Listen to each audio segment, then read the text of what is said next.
ఓ రోజు పార్వతీదేవి పరమేశ్వరుణ్ణి సమీపించి భక్తిపూర్వకంగా నమస్కరించి, ఇది వరకు లోకంలో ఏ ప్రాణికి కూడా తెలియనటువంటిది, ముక్తికి ప్రధాన సాధనమైనటువంటిది అయిన మంత్రం తనకు ప్రసాదింపమని అభ్యర్థించడం వల్ల ఆమె కోర్కెను మన్నింపదలచి ఒకానొక రహస్య స్థానంలో అష్టాక్షర పూర్వకమైన ఓ శైవ మంత్రం ఉపదేశించాడు మహేశ్వరుడు.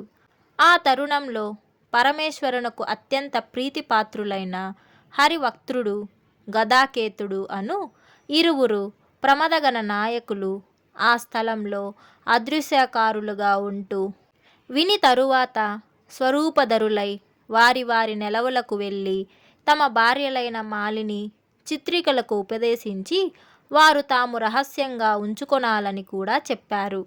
మాలిని, చిత్రికలు భవానీదేవికి అత్యంత ప్రీతిపాత్రులు, నమ్మదగిన వారు కావడం వల్ల వారు పార్వతీదేవిని సమీపించి ఇతరులకెవ్వరికీ తెలియని ఓ శైవమంత్రం మా భర్తల నుండి మేము పొందగలిగామని సగర్వంగా చెప్పుకుంటూ ఆ మంత్రం యథాతథంగా వినిపించారు.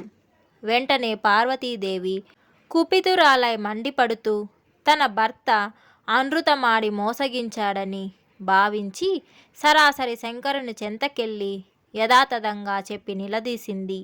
సదాశివుడు దివ్యదృష్టితో జరిగిన ఉదంతం గమనించి, మంత్రచోరులైన మీరు ఉండతగరు కనుక భూలోకంలో రాక్షసులుగా జన్మించండి అని వారిని శపించాడు.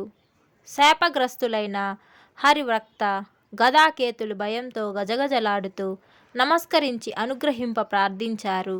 పరమదయామయుడు శంకరుడు కనికరించి భూలోకంలో 2 పర్యాయాలు రాక్షసులుగా జన్మించి మహాత్ముడైన పుతిమాష మునీంద్రుని శాపం వల్ల తాళ వృక్షాలుగా ఉద్భవించి ఆ పైన నా పరిపూర్ణ అనుగ్రహం వల్ల కైలాసం రాగలరని వారిని అనుగ్రహించాడు.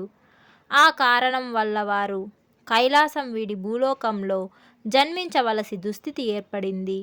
అప్పట్లో మాయా అనబడు బలీయమైన రక్కసికి శూరపద్ముడు, సింహవక్త్రుడు, తారకుడు అను 3 కుమారులు, అజాముఖి అను ఓ కుమార్తె సంతానంగా ఉన్నారు. సోదరులు 3 కూడా మహాబలవంతులు, అజేయులు కూడా. అంచేత వారే స్వర్గలోక శాసకులుగా ప్రవర్తిల్లుతూ పైపెచ్చు వీరయాగం చేసి పరమేశ్వరుని అనుగ్రహం బలం సంపాదించడం వల్ల సమస్త దేవలోకాన్ని కూడా స్వాధీనపరుచుకున్నారు వాళ్ళు. అంచేత తమ కత్తికి ఎదురులేని విధంగా సంచరింపసాగారు వాళ్ళు. తన సోదరులు సర్వలోక శాసకులుగా ఉండడం వల్ల అజాముఖి గర్వించి కుంటెనగత్తె వృత్తితో తన సోదరులకు సౌందర్యోపేతలైన యువతీమణులను తారుస్తూ తాను కూడా తన ఇచ్ఛానుసారం మెచ్చిన వానితో బలవంతంగానైనా అనుభవిస్తూ యథేచ్ఛగా నిర్భయంగా సంచరింపసాగింది. ఓనాడు దుర్వాస మహర్షి యొక్క మహోద్ధృతమైన దివ్య తేజస్సుకు ఆకర్షింపబడి ఆ మహాత్ముడు వారిస్తున్న బలవంతంగా అతన్ని అనుభవించి తన వాంఛితం నెరవేర్చుకుంది.